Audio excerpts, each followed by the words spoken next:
நெஞ்சார்ந்த நன்றிகள். இப்படி பாதிக்கப்பட்ட மக்களுக்காக குரல் கொடுக்கக்கூடியவர்கள், அவர்களுக்காக போராடக்கூடியவர்கள் சொற்பமாக இருக்கலாம். ஆனால் அவருடைய உணர்வு உணர்ச்சி பூர்வமானது, அவருடைய எண்ணம் ஆக்கமானது, அவருடைய செயல் ஆக்கமானது. என்ன இந்த மக்கள் பெருசாக உங்களிடம் என்ன கேட்டுவிட போகிறார்கள்? ஒரு ஆளுநர் வருகிறார் என்றால், ஒரு முதல்வர் வருகிறார் என்றால், சாலையே இல்லாத பகுதிக்கு ஒரே நாளில் சாலை போடப்படுகிறது.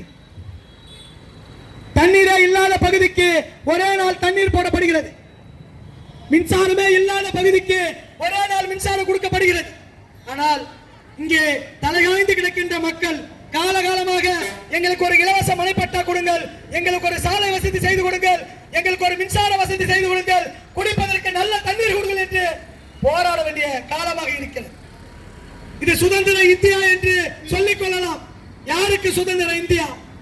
ஆட்சி அதிகாரத்தில் இருப்பவர்கள் சுதந்திர இந்தியா, அதிகாரத்தில் இருப்பவர்கள் சுதந்திர இந்தியா, அரசு அதிகாரிகளுக்கு இது சுதந்திர இந்தியா.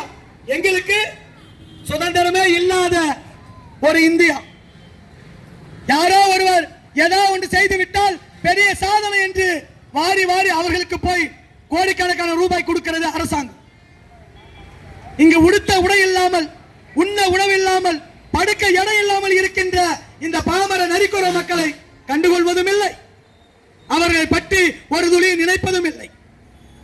இங்க இருக்கிற மாவட்ட ஆட்சித்தலைவர், எத்தனை மாவட்ட துணை ஆட்சித்தலைவர் வில்லியனூருக்கு, எத்தனை தாசில்தார்கள் வில்லியனூருக்கு, எத்தனை விஓ அதிகாரிகள் வில்லியனூருக்கு, அவர்களுக்கெல்லாம் தெரியாதா? இங்கு நரிக்குறவ மக்கள் வசிக்கிறார்கள். மழை காலம் வந்தால் அரசு பள்ளியிலே போய் தங்குகிறார்கள். வெயில் காலம் வந்தால் மரத்தடியிலே படுத்து தூங்குகிறார்கள். அவர்களுக்கு ஒரு இலவச மனைப்பட்டா வழங்க வேண்டும். அவர்களின் அடிப்படை தேவைகளை நாம் தீர்த்து வைக்க வேண்டும். அவர்கள் குழந்தைகளும் நல்ல கல்வி பெற வேண்டும். அவர்களும் நல்ல உடை உடுத்த வேண்டும். அவர்களும் நல்ல வாகனத்தில் செல்ல வேண்டும். அவர்களும் அரசு அலுவலகம் போக வேண்டும் என்று இங்கு இருக்கின்ற அதிகாரிகளுக்கு எப்பொழுதும் தோணாது. அப்புறம் நீ எல்லாம் படிச்சு எனக்கு சமமா வந்துட்டனா அப்புறம் நீ நானும் ஒன்னாயிட மாட்டோமா?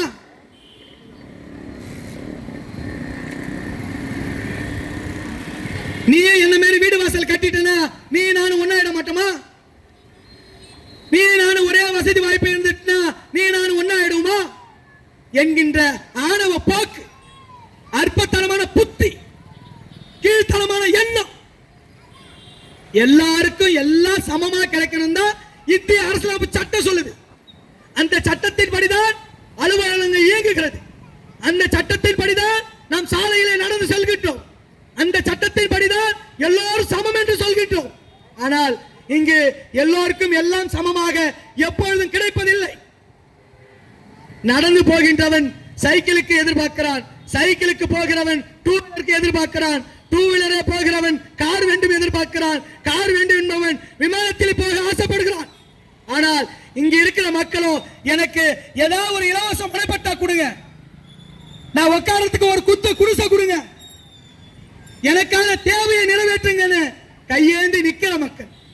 அந்த மக்களுடைய உணர்வுகளை அரசாங்கம் புரிந்து கொள்ள வேண்டும். அவர்களுக்கு உடனடியாக தோழர் நித்யானந்தன் சொன்னது போல உடனடியாக இலவச மனைப்பட்டா வழங்க வேண்டும். அப்படி வழங்கவில்லை என்றால் இந்த போராட்டம் மாவட்ட ஆட்சியர் துணை அலுவலகம் உள்ளே நடக்கும். மாவட்ட துணை ஆட்சியர் உள்ளே உணவு உண்ணுவோம், மாவட்ட துணை ஆட்சியர் அலுவலகம் உள்ளே படுத்து தூங்குவோம், மாவட்ட துணை ஆட்சியர் அலுவலகத்தை முற்றுகையிடுவோம் என்பதை எச்சரிக்கையாக தெரிவித்துக் கொள்கின்றோம். தயவு செய்து எங்களை ஏதோ ஒரு 10 பேர் 20 பேர் தான் இருக்கிறோம் என்று ஏளனமாக எண்ணாதீர்கள். 100 பேருக்கு இருக்கும் ஆற்றல் எங்களிடம் உள்ளது, 1000 பேருக்கு இருக்கின்ற வெறி எங்களிடம் உள்ளது. ஆண்டாண்டு காலமாக தலைமுறை தலைமுறையாக அடக்கப்பட்டு ஒடுக்கப்பட்டு நசுக்கப்பட்டு கிடக்கின்ற மக்கள் பொங்கி எழுந்தால் நீங்கள் பேசுவதை விட 1000 மடங்கு பேசுவோம், நீங்கள் செயல்படுவதை விட 1000 மடங்கு செயல்படுவோம் என்பதை நீங்கள் புரிந்து கொள்ள வேண்டும்.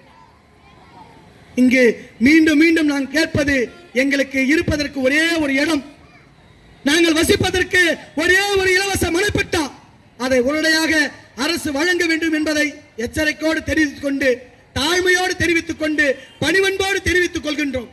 நீங்கள் எப்படி வேண்டுமானாலும் எடுத்துக் கொள்ளுங்கள், எங்களுக்கு ஒண்ணுதான்.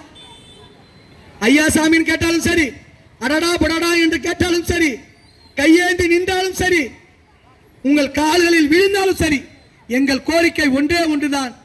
இந்த பாமர மக்களுக்கு, இந்த உழைக்கின்ற மக்களுக்கு, இந்த ஊசிமணி விற்கின்ற மக்களுக்கு இலவச மனப்பட்டாவை அரசு அதிகாரிகள் உடனே வழங்க வேண்டும் என்பதுதான் எங்களுடைய ஒற்றை கோரிக்கை. அந்த கோரிக்கையை நோக்கிதான் இந்த போராட்டம்.